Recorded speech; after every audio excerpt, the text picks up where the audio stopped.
સુરતમાં પોલીસે પડકાર ફેંકતા તસ્કરો અવારનવાર ચોરી કરતા હોય છે, ત્યારે હાઈરાઇઝ અને એપાર્ટમેન્ટમાં ફ્લેટમાં સ્પાઈડરમેનની જેમ ઘૂસીને ચોરી કરતા ઈસમને ઝડપી પાડવામાં આવ્યા છે.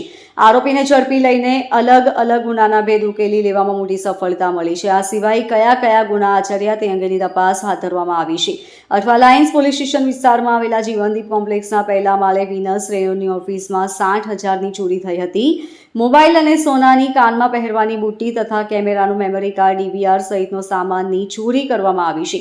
આરોપી વિમલસિંહ ઉર્ફે ભોલા મહેન્દ્રસિંહ રાજપૂત મૂળ ઉત્તર પ્રદેશનો વતની છે અને ગણપતનગર ગોવાલક પાટિયા પાંડેસરા ખાતે રહેતો હતો. પકડાયેલ આરોપી વિમલસિંહ ઉર્ફે ભોલા મહેન્દ્રસિંહ રાજપૂત ચોરી કરવા માટે પાઇપ વાટે આસાનીથી 5 માળ સુધી ચડીને ચોરી કરી અને પાઇપ વાટે જ આસાનીથી નીચે ઉતરી ગયો હતો. આ આધારે ક્રાઇમ બ્રાન્ચે સીસીટીવી ફૂટેજ ચેક કરી ખાનગી બાતમીદાર થકી માહિતીના આધારે શીતલ ટોકીઝ રિવરફ્રન્ટ નજીકથી આરોપીને ઝડપી પાડી મુદ્દામાલ કબજે કર્યો હતો. આરોપી સામે 8 ગુના અગાઉ નોંધાઈ ચૂક્યા છે.